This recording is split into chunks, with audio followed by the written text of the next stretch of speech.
morning, everyone, and welcome to today's episode of the Girls in Property podcast. How is everybody doing today? I wonder if there's some sunshine today on the day that you have.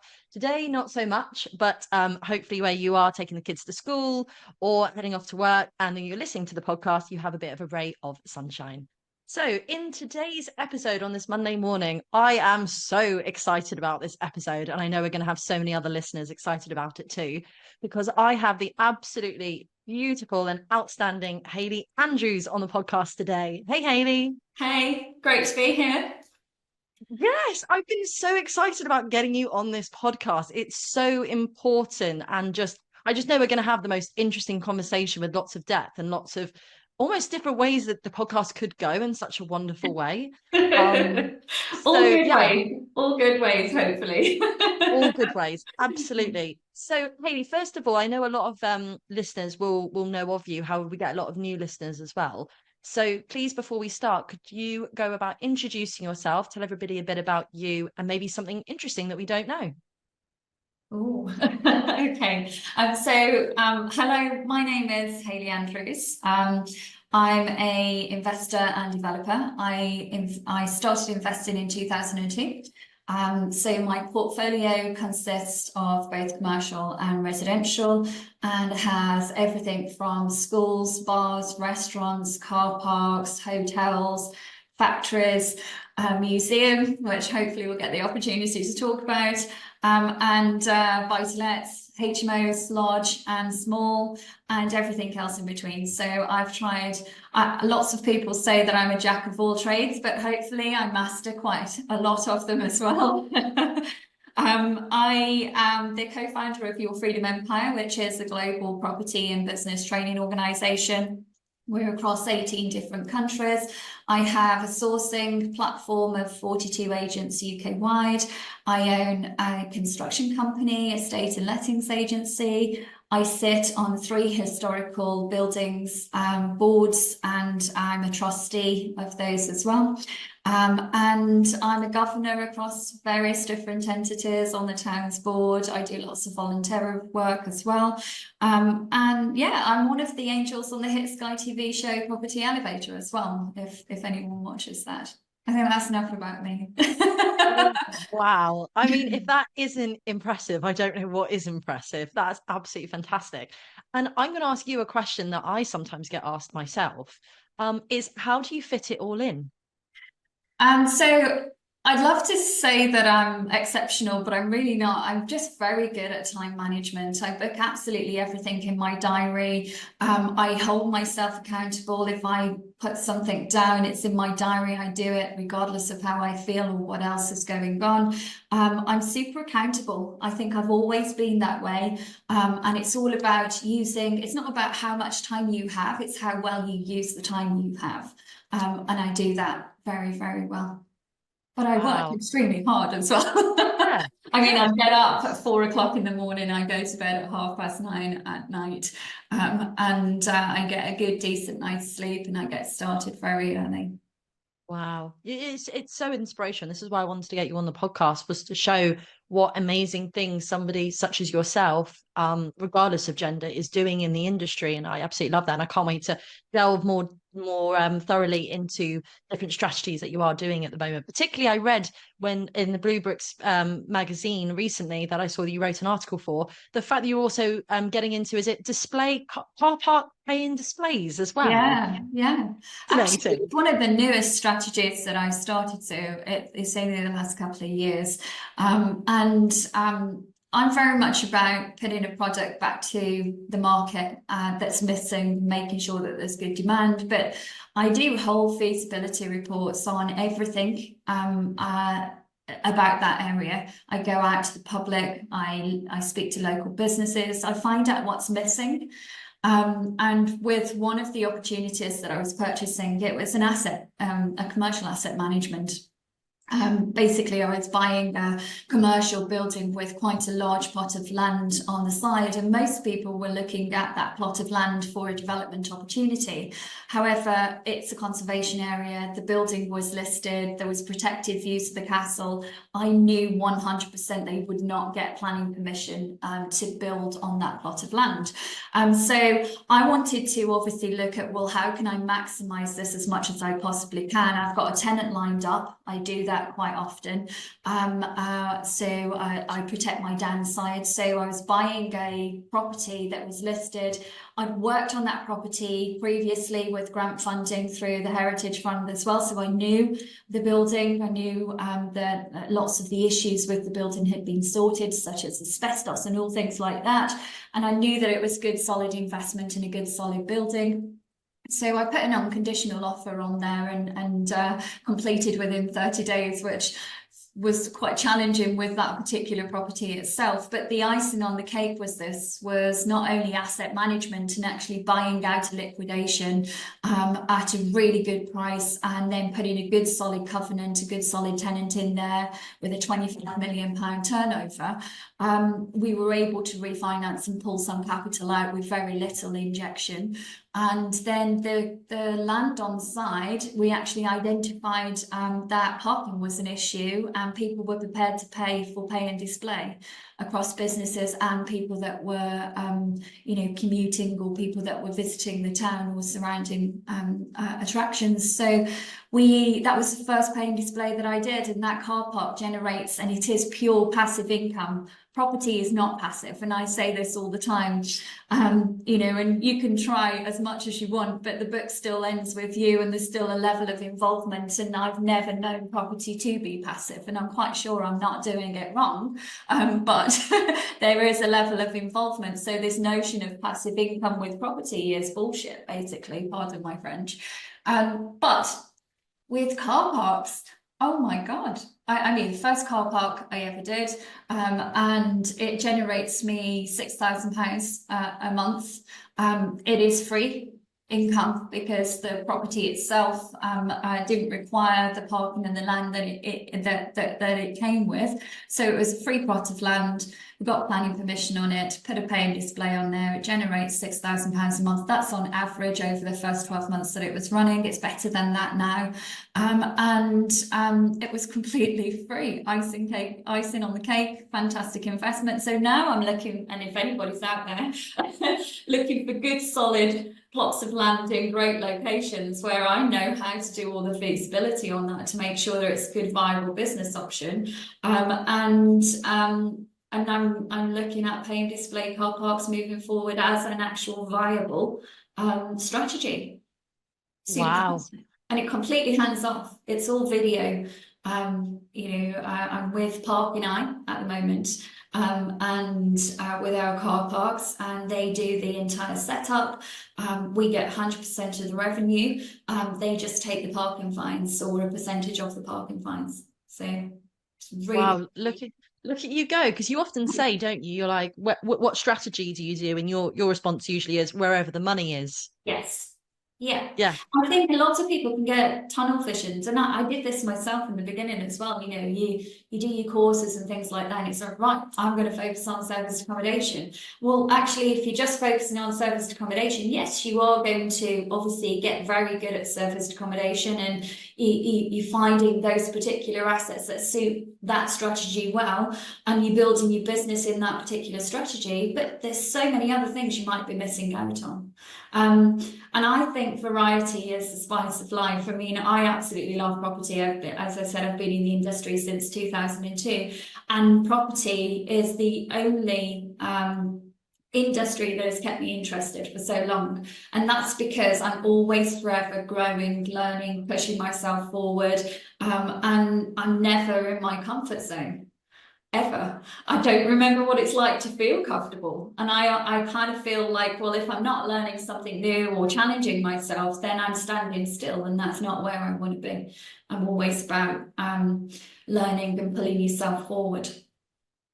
Yeah, I love that. And taking risk as well. Yeah. Just thinking, oh, just take the Calculated parking. risk. It's Calculated risk. calculated risk. But everything we do is a risk. We walk out the door in the morning and it's a risk. Every time you get in your car, it's a risk. So it's about, saying, well, I know how to drive. I know I can walk to the car. I know the route. I'm confident. It's the same approach with business and with property. Confidence comes with knowing. And risk is relative to us as an individual. What are we prepared to put up, down or on the line? And are we prepared to lose that to gain something better? That's the risk, isn't it? Yeah, I absolutely adore that. I love that. What a fantastic way to demonstrate how you can do such different things and think outside the box as well. Yeah. I haven't heard of anybody who is doing what you're doing. I really don't. And I just think you're literally paving the way forward to show how can we think differently. And I just think it's a gift. I think it's a gift that you have to be able to see an opportunity and think, well, how can we make money from this? Which is It's just amazing. about solving problems. That's all it is. So rather than avoiding the problems, find them and then come up with a solution. So I like that game. I like being able to take something most people have walked away from, or a challenge that most people wouldn't rise to, and actually say, well, okay, how can I do this? What will work? And really just brainstorming that until I come up with a plan. And I always come up with a plan. And I think it's just perseverance, those that stick at it the longest and are prepared to put the hard work in and continuing to challenge themselves, and say, well, okay, I don't see the answer right now, but I will see the answer. What can we do to make this work? What is the best route? But I think I also approach it that way as well, because I like multiple exits. So let's say I didn't do the car park, at least I know that if there was any issues, or if I wanted to address that further down the line, there's a way of adding an additional £6,000 passive income there. I knew that before I purchased. Yeah. So yeah, it's I love that. spreading your risk, I guess. Yeah. It is about spreading your risk. Absolutely. Multiple sources all the way. I advocate this massively when looking at strategies. And then in terms of something you're celebrating at the moment, what would you say you're celebrating? This year or Yeah, overall? recently. What are you celebrating? I mean, I was celebrating a couple of awards that I've just won. So I won Property Investor of the Year Award 2024, and also for our new networking event for females, which is Hard Hats to Heels, Networking Community of the Year Award as well. I'm also writing for Bluebirds, which will be a regular column, which is fantastic. Absolutely love Sam, although he hasn't sent me the copy that we were talking about prior to pressing record. I'll pull him up on that. We're celebrating Series 7 of Property Elevator. I've been on lots of stages this year throughout the UK as a result of that, but also Grand Designs as well, which was fantastic. I think that's one of my highlights of the year. But ultimately, I guess towards the end of this year, I'll be celebrating adding just under 6 million to my portfolio, which is pretty decent, I think, for a 12 months work. Wow. So adding 6 million within 12 months. Yeah. That's incredible. I mean, massive, massive achievement. I mean, some of them have been negotiated like 2 years previously. We're just completing them this year. So yeah, this year that's the value of my portfolio would have gone up by just under 6 million. That's fantastic. And with Grand Designs, because I love Grand Designs, I watch Grand Designs. What are you doing with them? So it's talking about Property Elevator, but talking about the industry as a landlord, also as a developer as well, the challenges, the government, all things like that, how are we affected and all of that type of stuff, but also educating people in a way that, Grand Designs is a fantastic show, but quite often it's kind of build to own type of strategy. They're it's not an investment as such. It's more of their home, which most people are actually on the show are doing. So it's really about showing people the different side of property, I guess. But we're with Peter Hunt, who with Money Watch Finance, who is a fantastic host. And on their live shows, obviously asking us questions, which can be everything from, what do you think of Labour government? What's going to happen with budget? What's the challenges that you're facing right now as a developer? What's it like to be a female in the industry? So there's kind of no one rule or one approach. It's everything. Yeah. So I love super that. exciting, great show, fantastic show. Watched it. It's an amazing show. Yeah. I adore grand designs. I always get fascinated how they can just turn these properties or even like not even properties like disheveled barns or disheveled church houses into the most outstanding properties. And I love it. I watch it and it really relaxes me when I watch it. It's just like, wow, look what you could do. Yeah, I mean, there's so much you can do with property. And I think the reason I like grand designs is because property for me is a business. So I'm not building my dream home. I'm not building something of that scale. So it's completely different to the approach that I take. And that's not the product that I put back to the market. So I get to indulge in that a little bit, I guess. So I think that's why I like it, because it's kind of like the other side of it, where money isn't necessarily an issue and it's not an investment to your business as such. It's not a business decision. For me, property has always been, it's a business. That's what it is for me. So I look at obviously the product that I'm putting back to the market, and what I'd love to do, is beautiful high end. If that's not my market, that's not what I'm doing. So I guess you have to take yourself out of it and remove the emotion and what you would want it to look like, or how fabulous it could be, because that's not why I'm doing it. I'm doing it to make money. I'm not ashamed of saying that. So No, of course. Yeah, absolutely. Actually, one thing you just mentioned there, which I'm really curious about, is you speak about the fact that you're sometimes on panels. And when you're on a panel, you're answering questions, you have no idea sometimes what person in the audience could ask you almost. And I had my first experience of that where I was invited to be on a panel for the first time. And I thought, and I couldn't prepare anything because I thought, right, what is about to come out? How do we answer it? How do you feel about that? Do you ever get nervous, or have you done it so many times now that you've heard all sorts of things? And what's the craziest thing someone's ever asked you, maybe on stage?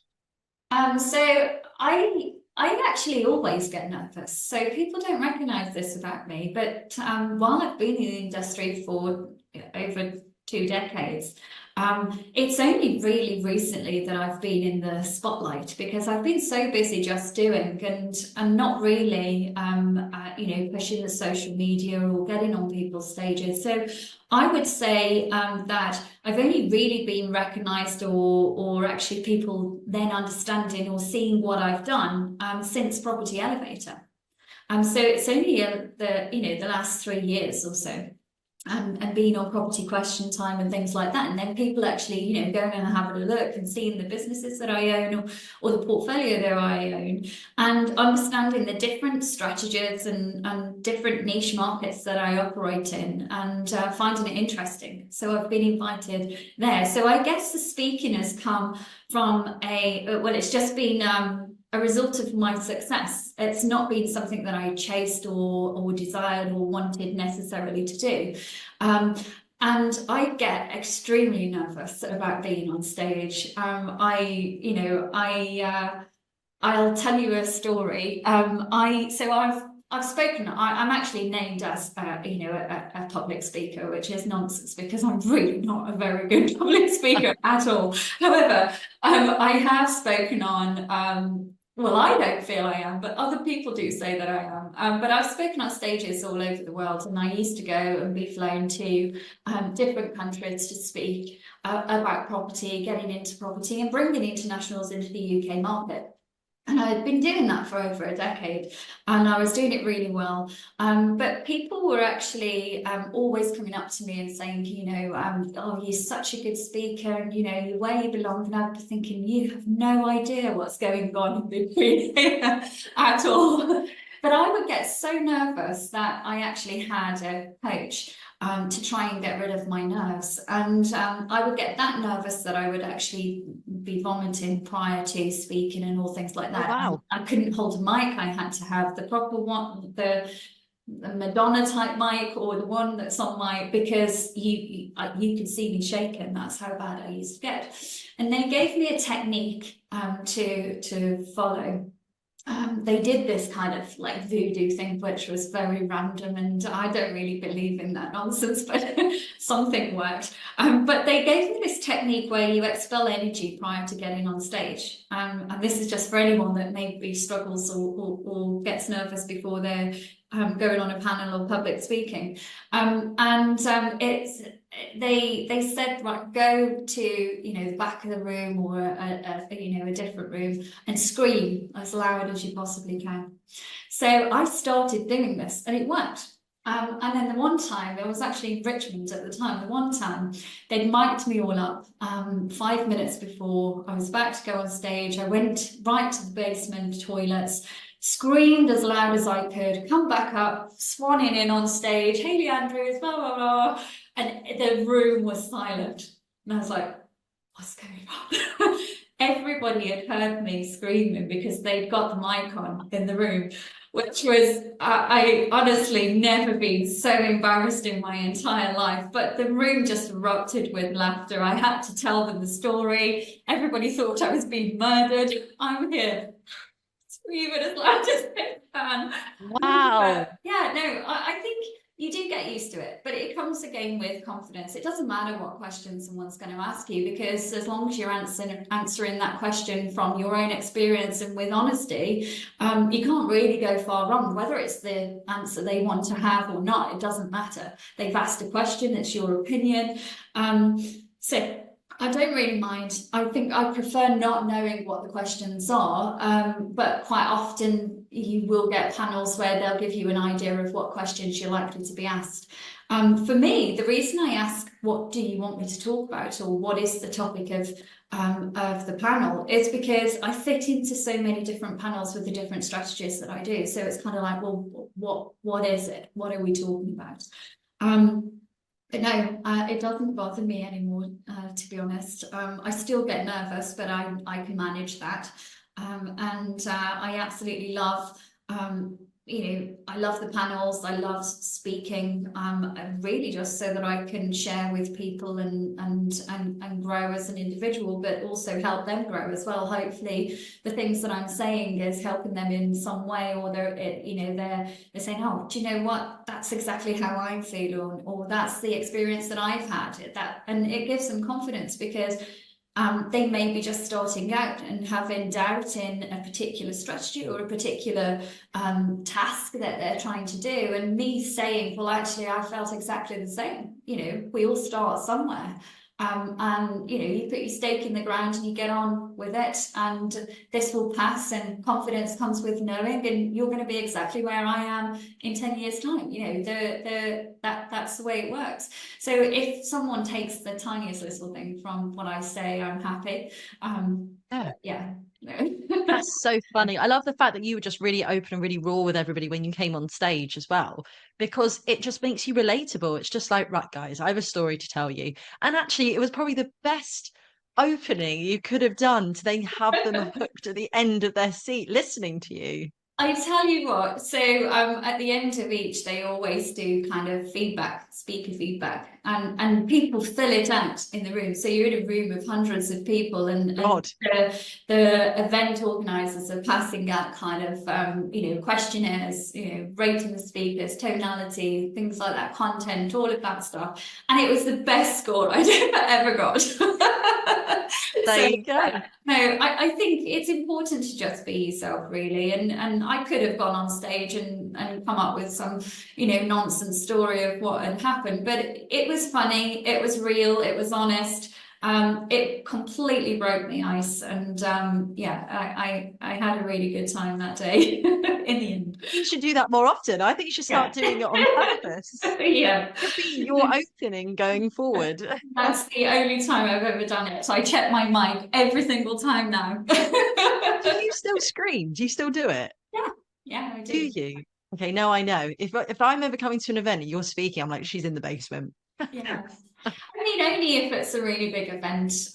If it's a smaller event, then I don't really feel I need to do it anymore. But it depends on how nervous I get. I think sometimes, we're fully confident and we can stand there and, there's none of this imposter syndrome, despite the fact that, what we're doing is exactly, what we say we're doing and we're doing a good job. I think as women, sometimes we doubt ourselves. Naturally, we always kind of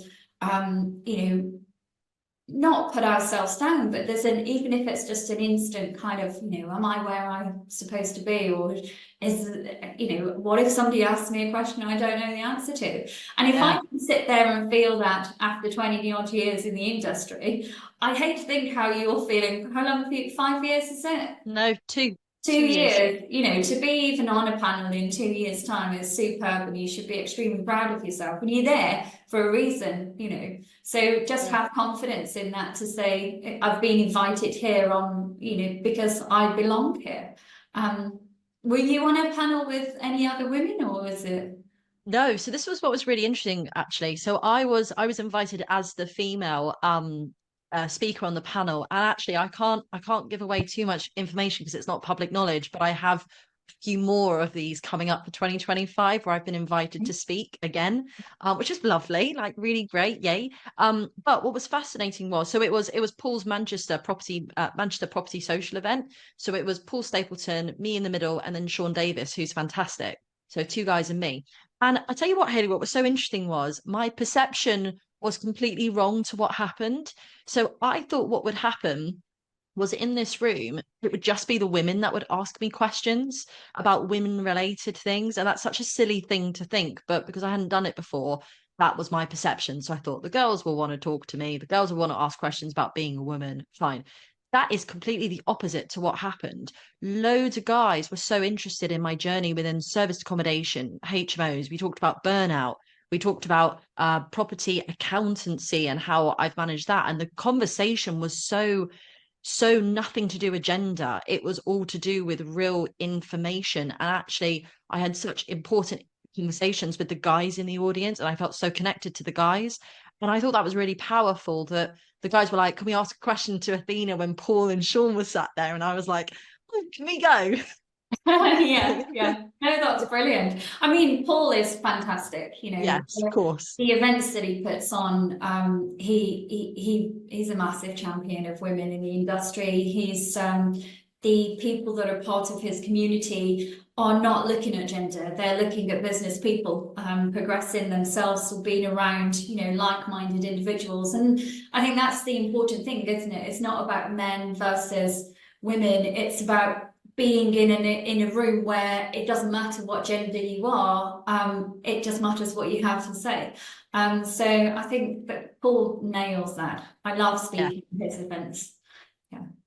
Yeah, he's fantastic. And I said this recently actually. It's got nothing to do with gender. It's about being around good people. Yeah. I feel like in this particular industry there are unfortunately not so good people and good people. Nothing to do with gender. I know good guys, I know good girls, I know bad guys, I know bad girls. And it's like, well, let's just be what we want to see in our Yeah. in our world, and I think that's the important message. But I do think it is important just to say that I do love it when I see you on stage or I see other women on stage, and hopefully I can be that going forward, so that when women are sitting in the audience, they do feel like they are seen and heard because a female is there representing a mum or just a powerful a woman. And I do think that that is important still in this industry. It's not about segregation, it's just about empowerment. And I think that me, you, Kim, Anastasia, Rosalia, all of us are doing such an amazing job, I think. And I'm so proud of us for really championing that forward for women. So hopefully there'll be an army of us, soon. And just literally I can hear the music like, here come the girls, and us just like walking, like just walking. So yeah, I love that. Then I actually haven't spoken about what I'm celebrating just before I then ask you just a couple of questions about what you were referring to. So I was thinking about what I was celebrating, and sometimes what's important is And I don't do this enough. I don't know about you, but I'm going to celebrate something quite small today. Usually, when we celebrate, and obviously I celebrate every single week with this podcast, sometimes they can be quite big celebrations and there's some amazing things happening, but we forget about the small things. And it's the small things that actually get us through day by day. So, for example, I'm working extremely hard at the moment with trying to get everything done for the end of quarter 4 with lots of projects I've got on, and of course the gala. And actually, I was able to take a moment which I wasn't able to take last year, which was to stop for 45 minutes to an hour, which doesn't sound like a lot, but for me, last year would have been the end of the world if I had stopped working. I was able to just put my pen and paper down, laptop screen down, and like go to the gym for 45 minutes to an hour. And nobody was in the gym. The gym was empty, which is like the best thing in the world, that you can just use all the machines when you want. And I had a little moment to myself where I was like, hmm, this is nice. I've like created this for myself where I've able to finally, put the laptop away, put the pen down. I used to have moments, Hayley, where girls used to be quite worried about me because I used to do this podcast every week and it's quite a raw, authentic podcast. And I used to talk about burnout quite a lot and the fact that I was really struggling. And now I'm able to be like, I'm actually in a really healthy place. I'm in a really good place to be. And I'm my what's good for me and my mental health is actually working out and getting rid of some of those pressures that you've got, whatever that may be for you. And I spoke to Heather last week, and Heather's one was going for a mini run. She walks her daughter to school and then she runs back. And it's like, what are those small wins that we can actually take on for ourselves? Doesn't have to be massive, doesn't have to be like huge. It can just be like, today I went to the gym, or today I got my favorite ice cream, or today I went for a really nice meal or something. And I think we have to really embrace those small wins when there's so much noise going on. So I'm just going to celebrate something really small today, which was I went to the gym, it was empty, other people are at work, I've got my own job. I still get asked all the time when I'm at the gym. They're like, you heading back to work? And I'm like, yeah, you could say that. And it's and they're like, oh, does your boss mind? And I'm like, no, they don't mind. And it's just quite a nice feeling, do you know what I mean? So Yeah, I'm going to celebrate that today. I think it's important. good, good.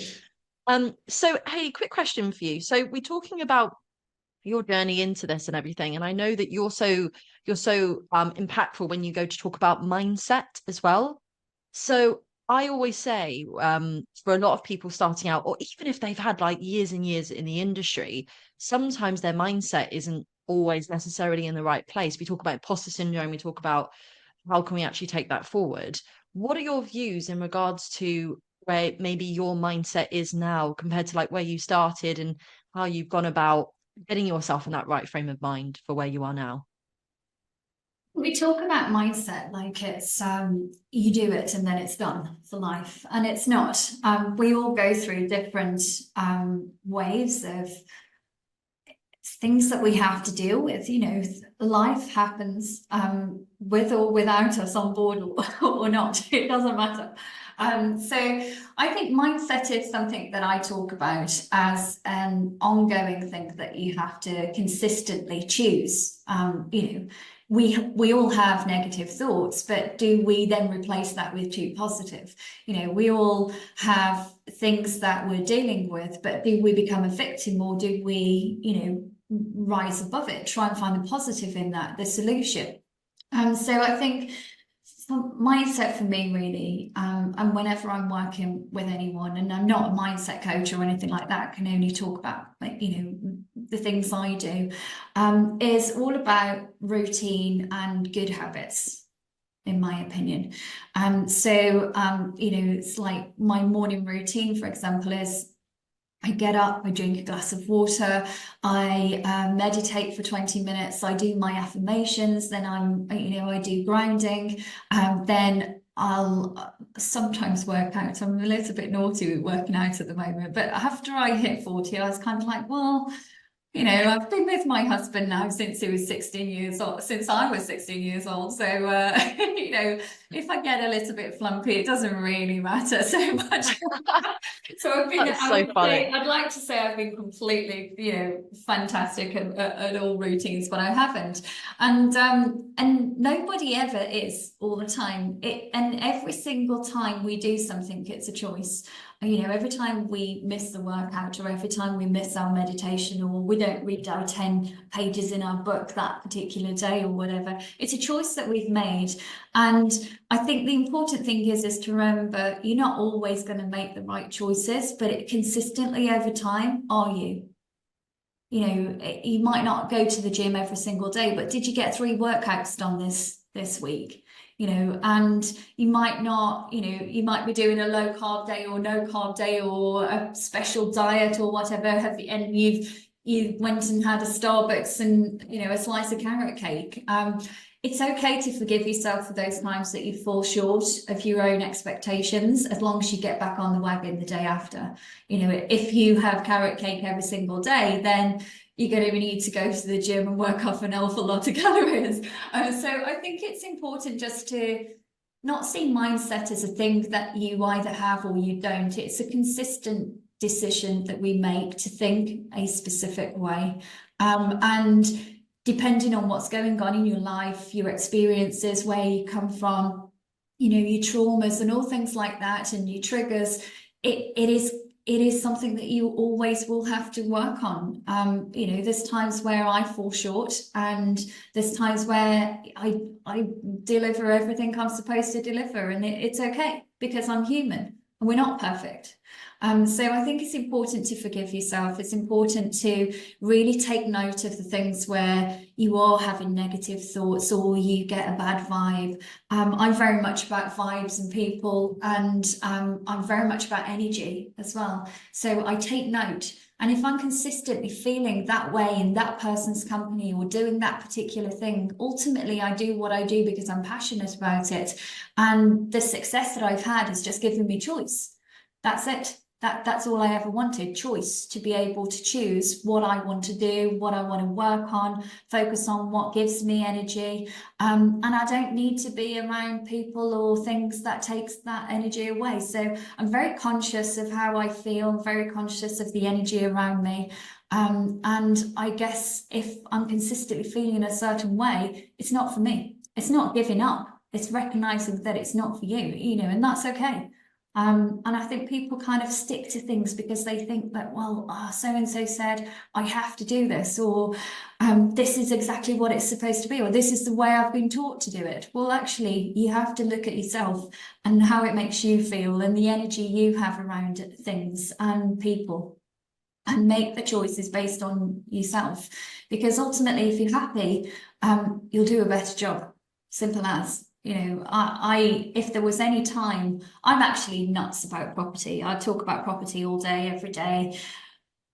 I'm pathetic, really, if you think about it. It's all I do. But I don't, it's not just because it makes me money. It's something I'm actually genuinely really passionate about. And I love, you know, all of the different quirky deals that I'm doing. I love solving all the problems. I love negotiating. And I focus my time on things that gives me energy, things that excite me. And I guess I had to, when I first started out, do a lot of things I perhaps didn't want to do. But the success then allows you to have choice. And I think that's, you know, that's where I am today. I focus on things that actually put me in the right frame of mind and are not consistently pulling me in the wrong direction. And if it is, I leave it. That's it. It's 100% all or nothing with me. There is absolutely no in between at all. Yeah. So I just cut people out of my life, whether that is people that, you know, I've known for a really long time. Sometimes it's family as well. Sometimes, you know, it's the people that surround you that can affect your mindset. And you are who you spend your time with. So I think it's important to surround yourself with people that are actually, you know, working on themselves and growing as individuals and practicing good habits and things like that. Yeah, I love that. You're like me. It's like we get a packet of Jaffa cakes. You're like, I'll either eat the whole tube or none. None. There is no eating half a packet of Jaffa cakes, you know? No, no. It was so funny how you said that you're pathetic. And I was sat here going, do you know, if I'm making 6 million in 12 months, I will happily be pathetic. No, I mean pathetic as in people say, oh, what's your hobbies and things like that. And I'm like, well, property. Property. Yeah, It's you. not work for me. It is who I am. And this is why, when people say to me, what's it like to be a woman in the industry? And I turn around and say, while there has been challenges and things have been difficult over the last 2 decades and a lot better now than they ever were, I've never recognized it as a man's world because it's my world. It's who I am. It's what I do. I do this day in, day out and have done for a very long time. And me without property wouldn't exist. I am who I am because of what I do, but because I'm passionate about what I do as well. Yeah, beautifully said. I love that, and I stand by that absolutely. So the museum then, and some of the investments that you're doing. So, like, what do I think to myself if somebody came up to me now? I mean, 2 years into the industry, somebody came up to me and said, "Do you fancy investing in a museum?" I'd be like, I don't even know where to start, or at all. So, what gave you the desire?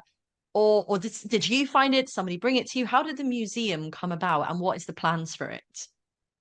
So business is about relationships, and whether that's property or any other business. So over the last decade in this particular area, well, actually more like 15 plus years, I'd been building relationships with local planning, the council. I sit on several boards and all things like that. I give my time freely to be part of communities that are in the know. This particular property, the museum, actually came as a result of 3 properties that I was looking to buy, but came as a relationship that I'd had for many years. So I'd actually purchased this from the council. So I know that obviously councils are struggling from a financial point of view. They're looking to offload a lot of stock, and this property was a problem. This was a museum that had a covenant on there to state it could only be used as a museum. Somebody listed it partway through me purchasing as well, which is kind of like karma's the ultimate bitch because I specialize in listed buildings. So they actually did me a favor because you don't pay business rates on empty listed buildings. So it saved me an awful lot of money.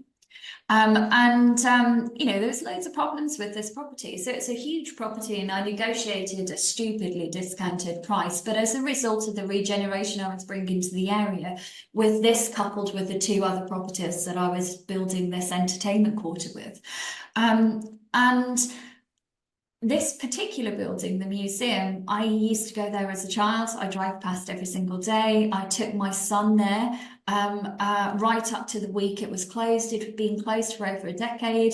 And it's absolute stunning building in a great location.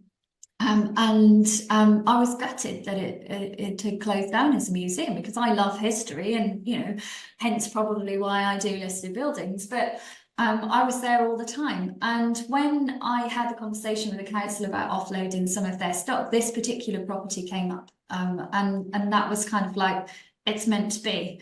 Even the postcode is HP, which is hilarious because it's everything was meant to be. So while it is a passion project, it's also going to make me an awful lot of money, and it is part of a wider regeneration plan that I have going on in a particular quarter of that part of the town. And it will actually couple up with a bar and restaurant, which used to be a fire station, a beautiful bar and restaurant now, and a hotel. It was offices, and we've got planning permission. We're converting it into a 16-bed hotel. So it's all part of the same thing. But with the museum, everybody that looked at it obviously saw this covenant that it was only to be used as a museum and all things like that. And it's a listed building and there's no windows.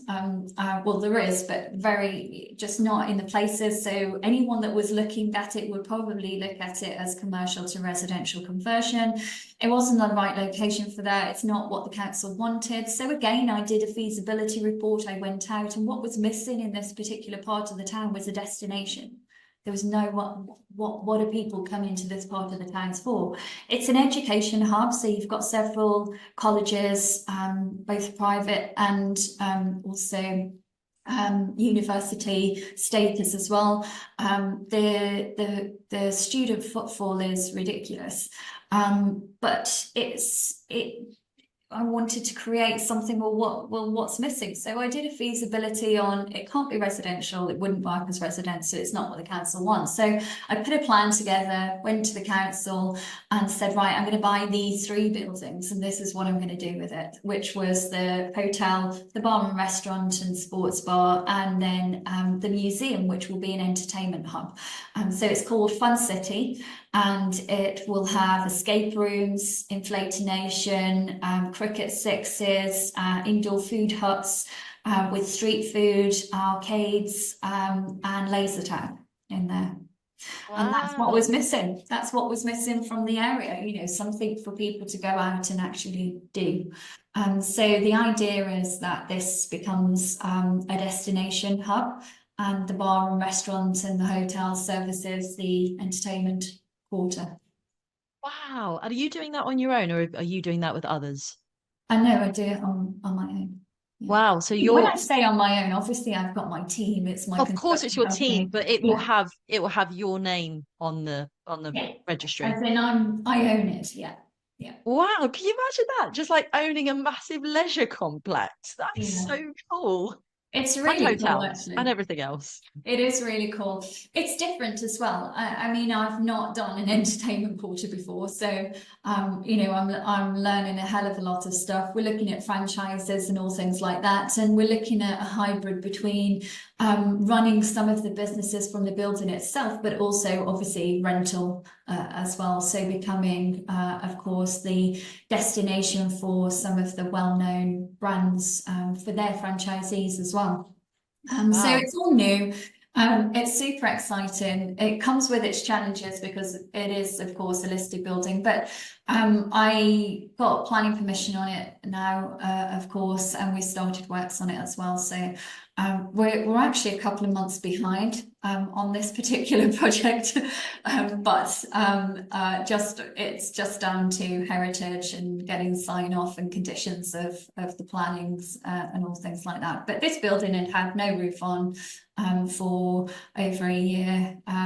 It had got it was just so many bad decisions on this particular building for the beauty the building is. But she is absolutely beautiful, and if you go onto my Instagram, you'll be able to see some pictures there.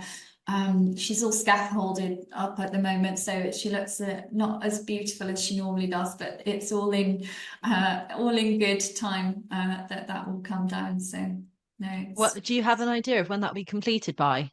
well, I was aiming for Christmas, but as we're 2 months roughly behind, and we still don't have sign off on one condition, it won't affect anything really, but it's just the process at the moment is being held up. I think, well, I've given myself until September next year to sort it out. But I reckon we're probably not far off January, February. Wow. Yes. Oh my goodness. I cannot wait to come and see it. Be like Fun City. That is so cool. I love leisure arcades. I'm a Well, massive you have to fan. get girls in property to can come round and do a site visit. We'll hook up girls in property in hard hats to heels. You can all That stay in would, my hotel, oh my and then we'll go God. and do a live site visit. Right. Ladies, get in touch with me who would be definitely interested in that. My DMs are about to explode, Hayley. But yes, we will make that happen because I think that is just fantastic. And my last question for you, just before we do our property disasters, is if you go back to kind of, you've been in the industry for 2 decades now. So if you go back to originally, like I believe, correct me if I'm wrong here, we sort of started off with buy-to-lets and service accommodation. Did you do HMOs as well? Did you dabble on Yeah. HMOs? So it started off with buy-to-lets, then we went into smaller HMOs, your 4 to 6 beds, then we went into your larger HMOs, then serviced accommodation, then commercial asset management, then commercial in multiple occupation, then development, then listed buildings. Yeah, so there's kind of a slow progression there. Not nothing slow about it. And what would you say was your first ever out of the box investment you ever did? Like before the museum, what other things came before that were a bit unique, bit different? I think probably the first large HMO I did.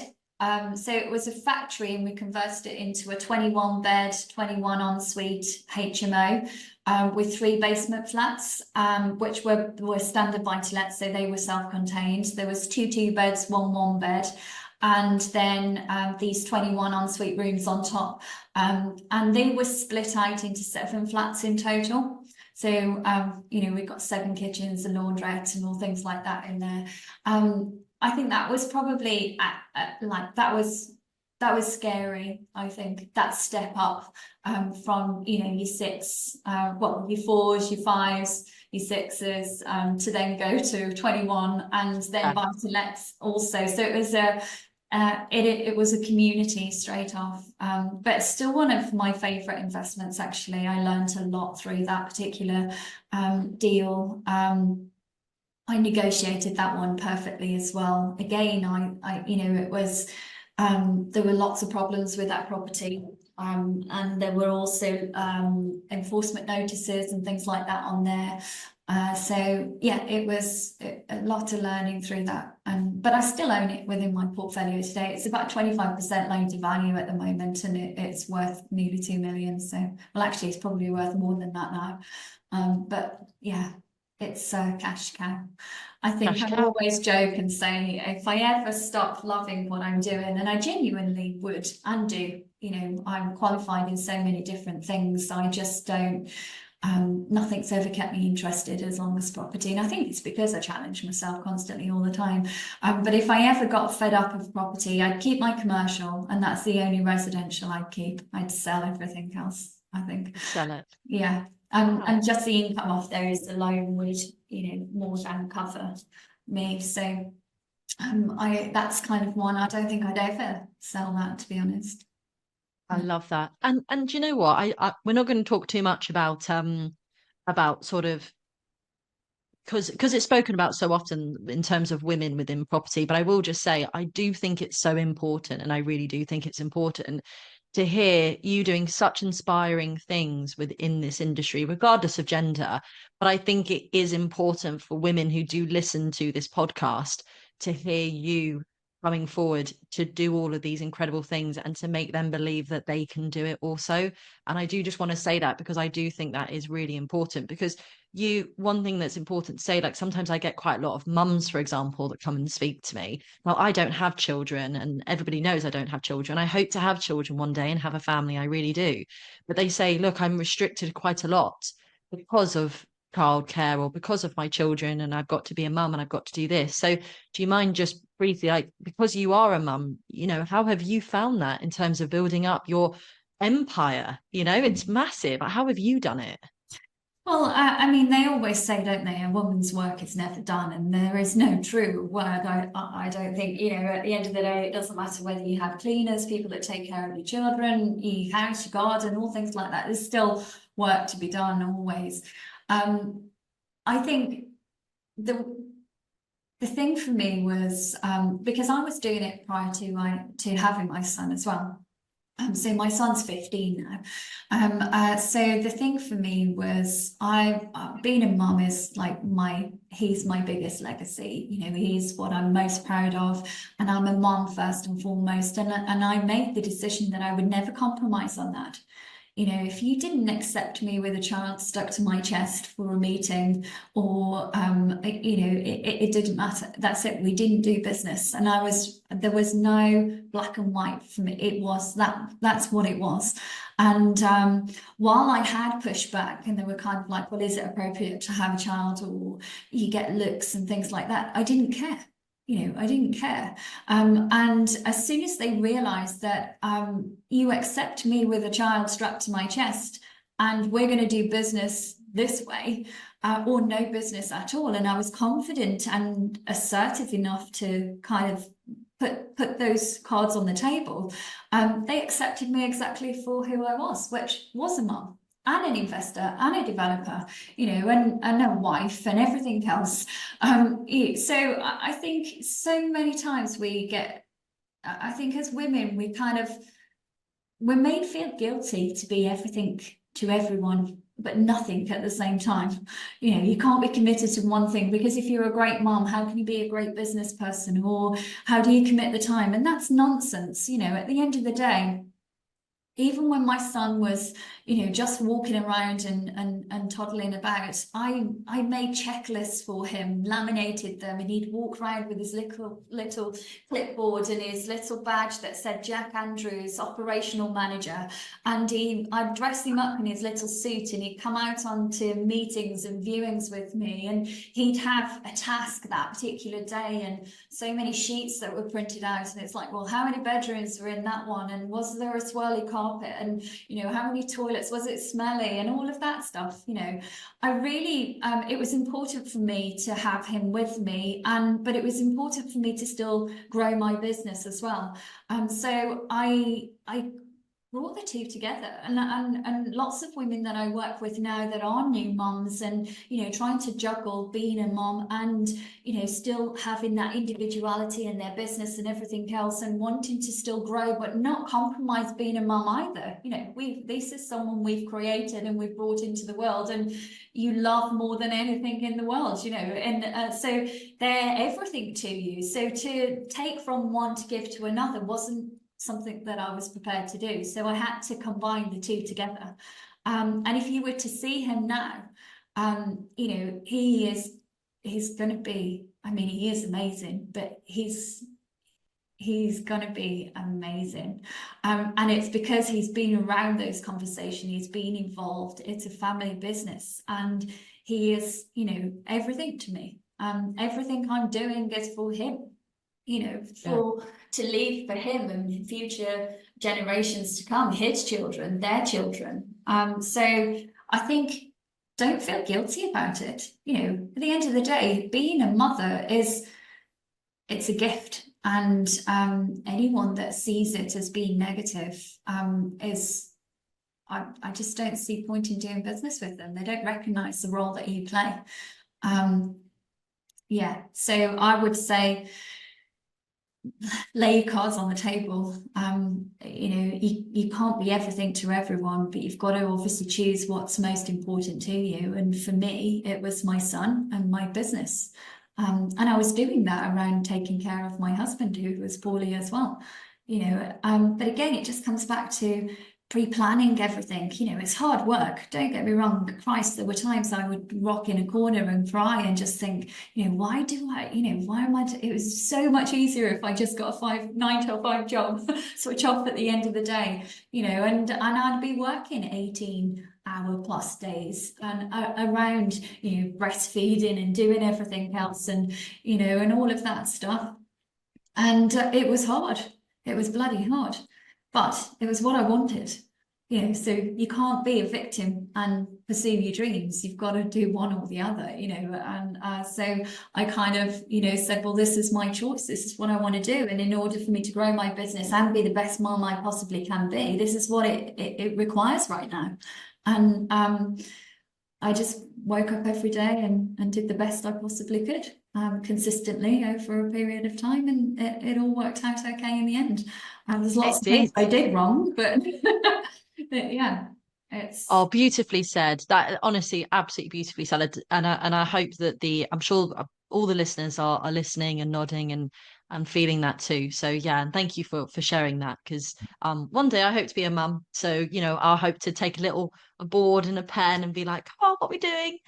So I'm taking notes as well about how to do it the best way. Well, lots of people ask me for those charts and that now, because it's important. If you can keep your children occupied and get a job done at the same time, it's a win-win situation. They're with you, and you know, yeah, it's so I feel free to just reach out, and I'd be happy to share them with you.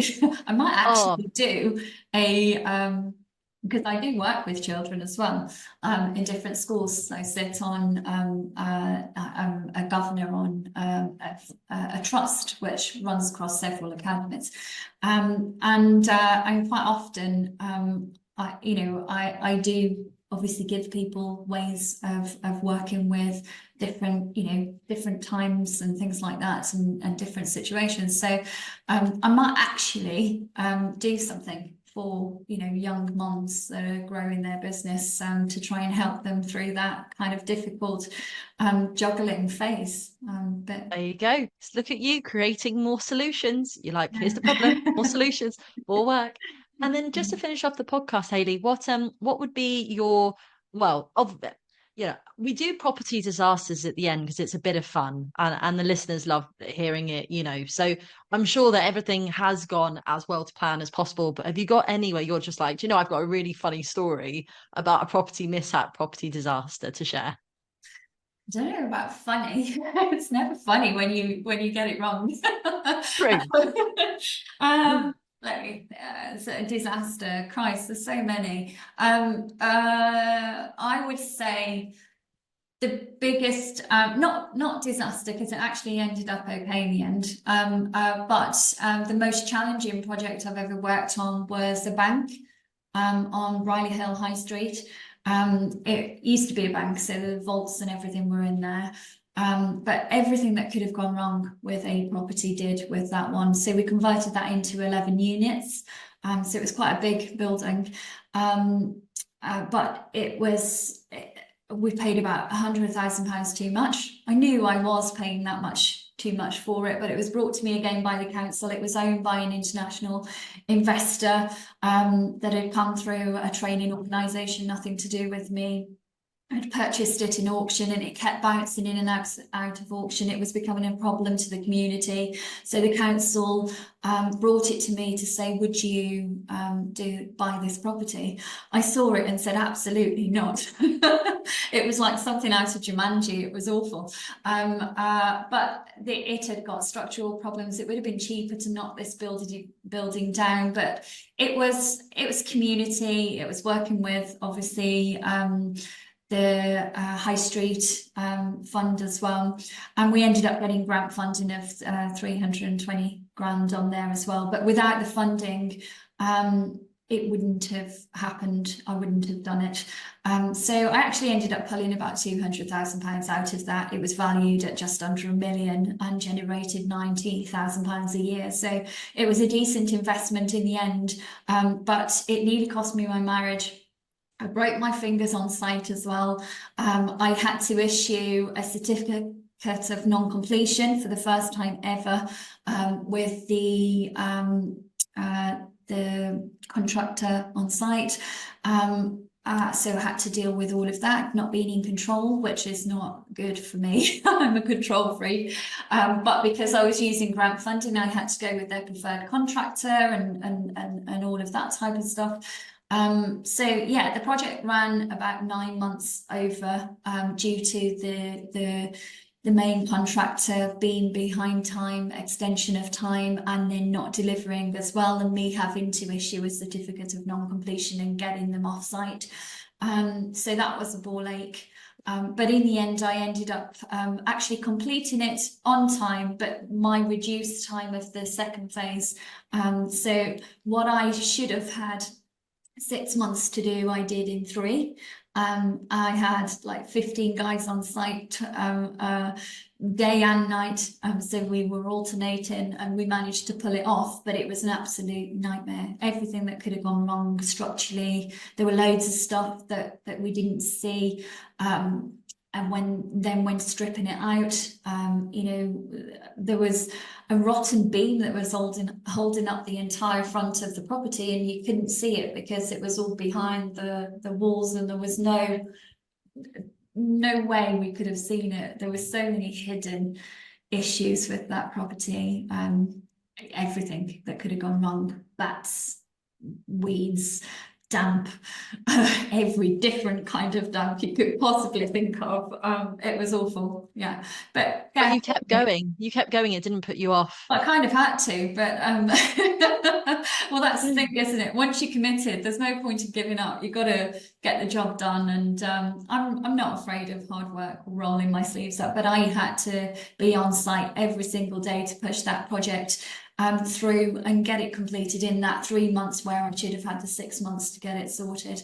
Because it was in 2 phases. So the grant funding was the getting it structurally sound, back to brick, watertight, roof completed, windows restored and things like that. And then my internal fit out, I should have had 6 months, but they were so far behind, it ate completely into my time. But yeah, we managed to do it, got off the bridging loan just in time, refinanced and pulled, as I said, just under a couple of £100,000 out, and got an asset for free and income for life. That's the mantra, isn't it? Congratulations. That's Yeah. absolutely fantastic. Especially there was a bridging loan on it as well. So Yeah. stressful. Well, So it yeah. wouldn't have worked. I wouldn't have done that deal without the grant funding. So Yeah. you know, that was the cherry on the cake, I guess, and ultimately made the project worth my while in the end. But yeah, as I said, I met my husband at 16, and that one almost cost us our marriage. That's how stressful it got. Wow. That's my biggest nightmare, I would say. Wow, what a story. I've always said I'm going to be making a book one day of all of these stories because it just shows you like what can happen in the industry that we're in. But Hayley, I've loved this podcast. I can't wait for all of the listeners to hear it. It's been so insightful, so interesting to hear as well. So thank you so much for coming on. You're welcome. If people wanted to get in contact with you for like your Freedom Empire, Hard Hats to Heels, all of the things that you were doing, what is the best way for people to get in contact with you? Probably just find me on LinkedIn. So it's Hayley Andrews. You can direct message me on there, or you can go and visit our website. So of course we've got Hard Hats to Heels, and Your Freedom Empire. So you can pop on there, book a call in with me or anything like that. But no, I'm across all social medias, apart from TikTok. Don't do TikTok. Neither do I. No. But you can reach out to me on any of the social platforms. I personally, the business ones are taken care of obviously by my team, but my personal one is me that will reply to you. So Fantastic. Thank you so much. And if you want to get in contact with me, I'm Athena Dobson _official. And of course, Girls in Property on Instagram. And yeah, we've still got some tickets, limited tickets available to the Girls in Property Christmas Gala, which I'm so excited about. I literally spent all weekend just planning it. And everyone who watches me plan this, they're like, Athena, do you really need that? And I'm like, yes, we absolutely need that. So I'm just planning this like it's my wedding, even though I'm not married. I'm just like, let's just go for it. Let's just go all out. So I'm super excited about it. We've already got an incredible guest list all lined up. Hayley, I think you're planning on potentially coming as well, aren't you? yes, I am. Yeah, can't Yay. wait. So yeah, so amazing stuff. And if you want to grab a ticket, just DM me the word gala, or if you want to ask any other questions, it's on Saturday, the 7th of December at Pendley Manor in Tring. And then I think Hayley, you've got actually a Christmas party the week after, don't you? Up in the north as well. Yeah, Not sure so when. we're doing Jingle and Mingle, which is Hard Hats to Heels, the developer network, Ming, which is Midlands Property Investor Network, and Regional Property Meets, and PIN. We've all come together for one Christmas collaboration. Love that. Yeah. So there's something for everyone. So if you're down in the south or you want to travel to the south on the 7th, get your bum down there where we'll see you. And then if you're up closer to the north, get yourself there. I think it's Saturday the 14th, the week after, isn't it? In Birmingham, yeah. In Birmingham. There you go. So fab. And then lastly, we spoke about mindset today. Just a reminder that I do have my free lifestyle mindset course that I offer as well, where I teach you all about mindset and give you some top tips and some worksheets and things to do. So if anybody needs a bit more help with that, just DM me the word mindset. We'll have a chat and I can get that across to you. And of course, I do have my booking option or booking a free 30-minute call with me as well. Hayley, thank you so much for coming on. I hope you really enjoyed it. I hope you have a fab week and yeah, hopefully see you at Christmas. But thank Brilliant. you again. Thank you And very much. ladies, you're welcome, Hayley. You're welcome. Thank you. And ladies, thank you so much for listening. Have an absolute wonderful Monday. And me and Hayley will see you soon. All the best. Bye. Bye.